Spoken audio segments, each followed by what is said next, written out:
अस्सलाम वालेकुम नाज़रीन, मां तव्हांजो मेज़बान मसरूर पीरज़ादो।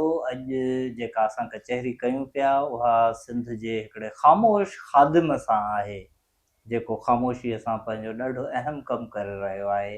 ऐं उन जे कम खां तव्हां ज़रूरु वाक़िफ़ु हूंदा, ज़रूरु उन जी वेबसाइट विज़िट कई हूंदी जेकॾहिं तव्हांजो तालुक़ु सिंधी ॿोली, अदब, सियासत या किताबनि सां आहे। मूंसां गॾु मौजूदु आहे मोहम्मद सुलेमान वसाण, जेको सिंध सलामत जहिड़ी तमामु अहम वेबसाइट हलाइण में जंहिंजो तमामु वॾो किरदारु आहे, सालनि खां कमु करे पियो। सलेमान, तव्हांजी वॾी महिरबानी असांखे टाइम ॾिनो तव्हां। महिरबानी मसरूर, तव्हां घुरायो या मूं लाइ हिकिड़ी ख़ुशनसीबी आहे जो तव्हांजे ज़रिए मां अॼु सिंधी माण्हुनि सां तव्हांजे करे ॻाल्हाईंदुसि ऐं अहम मौज़ूअनि ते ॻाल्हाईंदुसि। बिल्कुलु, असां वटि अक्सर ईअं थींदो आहे त इंटरव्यूज़ हूंदा आहिनि घणो मशहूरु शख़्सियतुनि जा जिन खे अवाम ॾिसणु चाहींदो हुजे, पर असां सम्झूं था त अवाम खे उहे बि माण्हू ॾिसणु घुरिजनि जिन जो कमु तमामु अहम आहे। भली उहे मशहूरु न हुजनि, परदे जे पोयां कमु कंदा हुजनि, पर उन्हनि जो कमु तमामु अहम आहे। अवाम खे उन्हनि जी बि ख़बर पवणु घुरिजे। तव्हांजो कमु निहायत ई अहम आहे। तव्हां सिंध वेबसाइट या सिंध सलामत वेबसाइट ठाहे ॼण त सिंधी अदब, तारीख़, ॿोली ऐं इन्हनि सभिनी शयुनि खे हिकु लिहाज़ खां महफ़ूज़ कयो आहे ईंदड़ दौर लाइ। ईंदड़ दौर जंहिंमें चवनि था त किताब मथां घटिजी वञनि, पनो घटिजी वञे, ये पेपर एडिशन्स ख़तमु थी वञनि ऐं माण्हू वटि रुॻो हे मोबाइलूं, कंप्यूटर अहिड़ी शयूं हूंदियूं।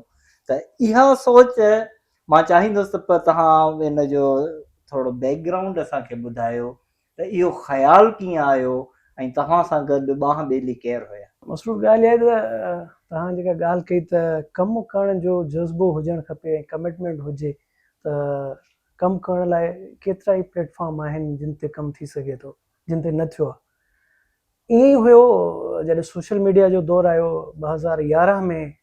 असांजे कुझु दोस्तनि जंहिंजो रूह रवां रशीद समो साहिबु हुयो ऐं जेको कराची में हूंदो हो, ॿियो हिकिड़ो दोस्त असांजो अली ज़फ़र, उहो इराक में रहंदो हो, ऐं हिकिड़ो दोस्त असांजो दादू में रहंदो हो, आमिर ज़िया चारण, ऐं हिकिड़ो दोस्त निसार नाज़, सभु गॾु बि न हुयो। उहो जेको आहे सो निसार नाज़ जेको आहे उहो ठंडर मोहम्मद खान में हूंदो हो, ऐं ईअं हिकिड़ी निसार बुड़ो साहिबु मके में हूंदो।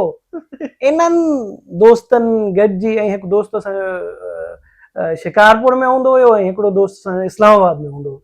इन्हनि गॾिजी सिंध सलामत जो आगाज़ कयो हो, शुरूआत कई हुई। ऐं उहो बि ईअं थियो त उन वक़्तु असां त सिर्फ़ु सोशल मीडिया ते जस्ट लाइक एंटरटेनमेंट लाइ ईंदा हुआसीं। फेसबुक ते अकाउंट ठाहियोसीं, ईंदा हुआसीं, मज़ाक करे संगत सां असां वक़्तु गुज़ारे हलिया वेंदा हुआसीं। ऐं फेसबुक ते हूंदो हो कुझु दोस्त अदबी कमु कंदा हुआ, जंहिंमें रिज़वान गुल, एहसान दानिश, काज़ी मंज़र हयात ऐं कुझु ॿिया दोस्त हूंदा हुआ जिन खे असां फॉलो कंदा हुआसीं। त हिननि दोस्तनि सिंधी फोरम उन वक़्तु इंटरनेट ते कोई कोन हो, वेबसाइट हिकु अधु हूंदी हुई सिंधीअ जी, बाक़ी ॿियो को कमु कोन हूंदो हो। त हिननि दोस्तनि सिंधी फोरम जी शुरूआत कई। इन में मां अञा शामिलु कोन थियो हुअमि। अच्छा, शुरूआती में तव्हां न हुउसि। त ऐं इन सां गॾु हिननि यूट्यूब ते कुझु वीडियोज़ रखिया, नायाब सुठा वीडियोज़ हूंदा हुआ ऐं शख़्सियतनि ते प्रोफाइल ठाहे रखियनि। ऐं उन वक़्तु जदीद दौर जी तक़ाज़ा हुई त टेक्नोलॉजीअ जी ॼाण ऐं उनजो इल्मु कीअं हासिलु कजे, कि इन जी ख़बर कीअं पए। उहा इन फोरम ते फौरी तौर ते हिकिड़ियूं तुर्त उहो हल ॿुधाईंदा हर माण्हूअ खे, त मूंसां हे कंप्यूटर जो मसइलो आहे, मूंसां ही मसइलो आहे, मूंसां ही नथो थिए, ही फोरम ते कंदा। साल खनि खां पोइ निसार बुड़ो साहिबु मके खां हिते आयो, सचल ॻोठ में संदसि घर हूंदो, पोइ हिते असां सां कचहरी थियसि त पोइ मूंखे चई, यार तव्हां फेसबुक ते घणो कमु कयो था, तव्हां हेॾे फोरम जॉइन कयो। बसि ठीकु आहे, फोरम जॉइन कयुमि त उन खां पोइ अॼु ताईं मतिलबु संगत सां गॾु आहियूं। ऐं इन जो जेको पहिरियों मक़सदु हुयो उहो हुयो सिंधी लिटरेसी, सिंधीअ जी सिख्या। छो त उन वक़्तु अञा हे एंड्रॉइड या मोबाइल फ़ोन वारी सिंधी कान हूंदी, त उन वक़्तु सिंधी माण्हुनि खे फेसबुक ते बि सॼो असां रोमन इंग्लिश में लिखंदा हुआसीं। हा बिल्कुलु। त पोइ पहिरियों मक़सदु हुयो माण्हुनि खे सेखारणु। असां ऑनलाइन वर्कशॉप कया जंहिंमें हिंदुस्तान जा माण्हू लेखक इंदिरा पूनावाला साहिबा ऐं ॿिया दोस्त उन्हनि सां गॾिजी ऐं सॼी दुनिया में रहंदड़ सिंधी असां सां कॉन्टेक्ट में हूंदा हुआ। ऐं असां माण्हुनि खे सिंधी टाइपिंग करणु ऐं सिंधी लिखण जी शुरूआति कई। वाह वाह। उते असांखे इहो महसूसु थियो त मुख़्तलिफ़ जेका डेटा आहे, हिकु रेफरेंस आहिनि, के किताबी हवालो आहे, नौजवान सुवाल कंदा हुआ, मुहक़िक़ सुवाल कंदा हुआ, असांखे हीअ शइ खपे, छो त उर्दू में या अंग्रेज़ीअ में तेसि ताईं किताब अचणु शुरू थी विया। त असांखे इहो महसूसु थियो त न हिन तरफ़ बि कमु थियणु खपे, छो त उन सिंधी अदबी बोर्ड जी वेबसाइट हुई, उन ते महदूद किताब हुया, पर उहा अञा ताईं जंहिं उन दौर में लॉक हुई, अॼु ताईं ईअं ई लॉक्ड आहे। उन में का अपडेट कान थी आहे। ज़ाहिर आहे पोइ इदारे जो गैर सरगर्म हुजण ई आहे। मुख़्तलिफ़ सबब आहिनि। जिन दोस्तनि सिंधी अदबी बोर्ड जो इहो किताब घर ऑनलाइन ठाहियो हो वेबसाइट, उन जे छॾे वञण खां पोइ को टेक्निकल माण्हू कोन हो जेको इहे शयूं हैंडल करे या कंहिंखां करायूं वञनि। ताकी उते किताब ॾाढा तारीख़ी ऐं मवाद ॾाढो नायाब हूंदो। उन वक़्तु सर्च में सभ खां वधीक सिंधीअ जी ॻोल्हा में सिंधी अदबी बोर्ड। त पोइ असांखे किताबनि, अच्छा हुते सिर्फ़ु टेक्स्ट में किताब हूंदा, को किताब तव्हां डाउनलोड करे पाण वटि रखो ऐं पोइ ऑफलाइन पढ़ो, इहा सहूलियत कान हूंदी। अच्छा, इन खे ॾिसंदे बिल्कुलु ऑनलाइन पढ़णो पवंदो। पोइ असां किताबनि जो सिलसिलो फोरम ते ई शुरू कयो, सिंध सलामत फोरम जेको हूंदो हो, जिते मुख़्तलिफ़ शयूं असां रखंदा हुआसीं, तारीख़ जी दरी हूंदी, अॼु कहिड़े असांजे मशहूरु शख़्सियतुनि जूं सालगिरहूं, वर्सियूं, कहिड़ा अहम वाक़िया थिया, उहे रखंदा हुआसीं। त पोइ इहो सोचियोसीं त इन्हनि शख़्सियतुनि जा, इन्हनि अदीबनि जा, इन्हनि लेखकनि जा किताब रखणु शुरू कयूं। ऐं हिकिड़ी डिमांड बि वधी। असां हिकु ॿ किताब शुरू में PDF में ठाहे रखिया, त उहे तमामु घणो मशहूरु थिया। उन खां पोइ इहो हिकिड़ो असां फ़र्ज़ु सम्झो त ॿोली जो असां ते इहो हिन धरतीअ जो कर्ज़ु आहे, त असां पंहिंजे हिसे जो कमु कयूं। इहो को कंहिं ते थोरे करण लाइ या को पाण वणाइण लाइ असां कमु शुरू कोन कयो। तमामु सुठी सोच आहे। ऐं इन तरह किताब घर, उहो फोरम में हिकिड़ो सब फोरम हूंदो हो जंहिं ते किताब रखंदा हुआसीं। ऐं 2016 में असां अलॻि किताब घर जी वेबसाइट आंदी, books.sindhsalamat.com, ऐं उन ते किताब रखणु शुरू कयासीं, जंहिंमें असांजो अॼु बि लेखक जेको आहे ऑथर नंबर 1, जॾहिं असां सर्च कंदा आहियूं, उहो पहिरियों मसरूर पीरज़ादी मुंहिंजे लाइ ख़ुशनसीबी जी ॻाल्हि आहे। हा, बाक़ी इहा मां किताब घर जी ॻाल्हि थो कयां। जॾहिं फोरम हुयो, उते पहिरियों किताब असां वटि रिज़वान गुल जो। अच्छा, रिज़वान। ऐं जॾहिं असां ऑनलाइन किताब घर शुरू कयो, उन में पहिरियों किताब तव्हांजो। वाह, सही वाह। त ईअं शुरूआति कईसीं, ऐं एॾी उन में मोट मिली, हा न, पढ़ंदड़नि पारां किताब डाउनलोड। ऐं मां इहो बि ॾिठो आहे त मां जेको किताब छपायो आहे, हाणे त वञी सूरत हाल इहा रही आहे, अॻे 1000 कापियूं छपबियूं, पोइ 500, हाणे त 300 ते वञी बीठी आहे।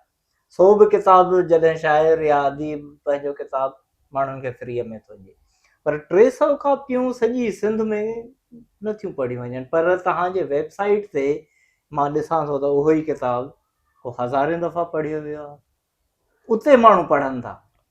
बिल्कुलु ईअं ई आहे, छो त किताब जी पहुच जेके किताब माण्हू पढ़नि था, उन्हनि ताईं सवली कान्हे अॼु बि असां वटि। बिल्कुलु सही आहे। हिकु त प्रिंटिंग जा चार्जिस तव्हांखे ख़बर आहिनि, रक़म एॾी घणी किताब पने जी, किताब ॾाढो महांगो त ऐं ॿियो असां वटि सच पुछो त अञा ताईं किताबनि जी पहुच माण्हुनि ताईं सवली कान्हे। मार्केटिंग दुरुस्त कान थी थिए, नथी थिए, सवाइ को हिकु ॿ अहिड़ा असांजा पब्लिशिंग इदारा आहिनि जेके सुठी मार्केटिंग कनि था, जंहिंमें रोशनी या कुझु मां ॾिठो आहे, उहे वरी रिस्ट्रिक्टेड आहिनि। उहे किताब घर त उहे वरी शाइरी या कहाणियूं या इन फिक्शन खे शाया नथा कनि, उन्हनि जो वरी अलॻि हिकिड़ो पंहिंजो हूंदो आहे, त उहे मार्केटिंग चवनि था इहे हलनि कोन था। किताब पोइ माण्हुनि ताईं पहुचे ई कोन थो, त ख़रीद कीअं कनि। किताब घर खैरपुर जे बुक स्टॉल ते किताब मौजूदु हुजे, इख़बारी हाकर जेको विकिणे थो उन ठेले ते, उते किताब मौजूदु हुजे, अवेलेबिलिटी त हुजे, उन खां पोइ तव्हांजो किताब सेल थींदो। सही ॻाल्हि। त हिते ऑनलाइन किताब तमामु सवलो आहे, छो त उन लेखक जे बारे में या उन किताब जे बारे में या किताब जे अंदरि जेके मौज़ू आहिनि, उन्हनि खे को बि सर्च करे थो गूगल ते, उनखे लिंक मिली वञे थी, सिधो उते हलियो थो वञे, हुनजो उते मक़सदु पूरो थो थिए। किताब डाउनलोड करे थो, पढ़े थो, या उहो जेको पंहिंजो पसंदीदा हुनखे मौज़ू आहे ॾिसणो आहे, उहो पढ़ी थो वठे। इन जे करे फिंगर्स टिप ते, छो त हाणे वक़्तु बि अहिड़ो थी वियो आहे, असां वटि टाइम बचे ई कोन थो। दुनिया एॾो ख़बर न आहे अलाए छा थी वियो आहे, जो पंहिंजे घर वारनि खां पंहिंजे अज़ीज़नि खां माण्हू जहिड़ो परो हुजे ऐं जेके परे वेठा आहिनि दूर 7 समुंड परे उन्हनि सां वेझो थी विया आहियूं असां उन्हनि सां वेझो थी विया। ऐं इन्हनि शयुनि जे करे इंटरनेट जे करे पर किताब जॾहिं ऑनलाइन मौजूदु आहे त पोइ पढ़ियो थो वञे। असां वटि सभ खां घणा किताब पढ़ंदड़ असांजे किताब घर जा त पाकिस्तान में आहिनि, ॿिए नंबर ते इंडिया जा माण्हू आहिनि, इंडिया में उते मौजूदु सिंधी किताब पढ़नि था। वाह वाह इन खां पोइ 3 नंबर ते सऊदी अरब में रहंदड़ सिंधी, पोइ वरी UAE, इन खां पोइ चाइना, जर्मनी। असां उहो ॾिसंदा आहियूं किथां किथां सिंधी माण्हू किताब पढ़नि था। ट्रेल ईंदो आहे त जिते बि माण्हू सिंधी रहनि था उतां पढ़ंदड़ किताब डाउनलोड बि कनि था ऐं पढ़नि बि। हींअर ताईं घणो अंग थी वियो आहे जेके तव्हांजे वेबसाइट ते किताब मौजूदु आहिनि? असां वटि मिलियंस खां ट्रिपी वियो आहे हाणे किताब पढ़ंदड़ ऐं डाउनलोड कंदड़नि जो अंग। ऐं घणे क़दुरु माण्हू कहिड़ी फील्ड जा किताब पढ़नि था, कहिड़े मौज़ूअ जा पढ़नि था? माण्हुनि जी पंहिंजी पंहिंजी पसंदि आहे। हिकिड़ा आहिनि जेके शाइरी पढ़नि था ऐं असां वटि सभ खां वधीक पढ़िया वेंदड़ किताब जेके आहिनि उहे शाइरीअ जा 2 किताब आहिनि। अच्छा, जंहिंमें पहिरें नंबर ते शाह अब्दुल लतीफ़ भिटाई जो रिसालो या उन्हनि जा जेके रिसाला आहिनि, ॿिए नंबर ते हसन दरस जो रिसालो आहे। छो त उहो असां जॾहिं ऑनलाइन रखियो त पहिरें महीने में ई 5000 डाउनलोड ऐं 8000 माण्हुनि पढ़ियो। न हसन दरस जो वरी ॿियो मामलो आहे, हिकु त हू नौजवाननि में मशहूरु आहे, ॿियो वरी हुनजी अणमुदाइजी या डेथ थी वई त उन खां जॾहिं असां कैटेगरी जी ॻाल्हि कंदासीं त कहिड़े मौज़ूअ ते वधीक किताब पढ़िया था वञनि त उहो असां वटि ऑटोबायोग्राफी ऐं तारीख़ इन्हनि खे वधीक माण्हू पढ़नि था ऐं इन ते कनि था। पर वरी लेखकनि जी बि अलॻि ॻाल्हि आहे। इंडिविजुअली जॾहिं उन्हनि खे ॾिसूं था त हर लेखक जी पंहिंजी आहे। जीअं असां वटि सभ खां वधीक पढ़ियो वेंदड़ लेखक अॼु बि अमर जलील आहे ऐं शेख अयाज़ ऐं साईं GM सैयद आहे। अच्छा, असां वटि जेके साईं GM सैयद जा किताब आहिनि उहे बि तमामु घणो पढ़ियो वेंदड़ किताबनि में आहिनि। त ईअं मतिलबु तव्हां सम्झो रसूल मेमण जी समूरी कलेक्शन असां वटि ऑनलाइन पई आहे। उनजो हिकु बड़ो किताब न आहे जेको असां वटि मौजूदु न हुजे। उन मरहूम पंहिंजे ज़िंदगीअ में ई सभु किताब ॾिना ऐं आख़िरी किताब जेको संदसि वफ़ात खां पोइ कुता नाविल छपियो उहो बि बाद में असांखे मिलियो, उन दोस्त पब्लिशर ॾिनो ऐं उहो बि ऑनलाइन आहे, उहो बि पढ़ियो वञे। सलेमान हिकिड़ी नंढड़ी साहीअ जो वक़्तु थियो आहे। नाज़रीन, हिकिड़ी नंढड़ी साहीअ खां पोइ वरी कचहरीअ जो सिलसिलो हितां ई जोड़ियूं था जिते छॾियूं था।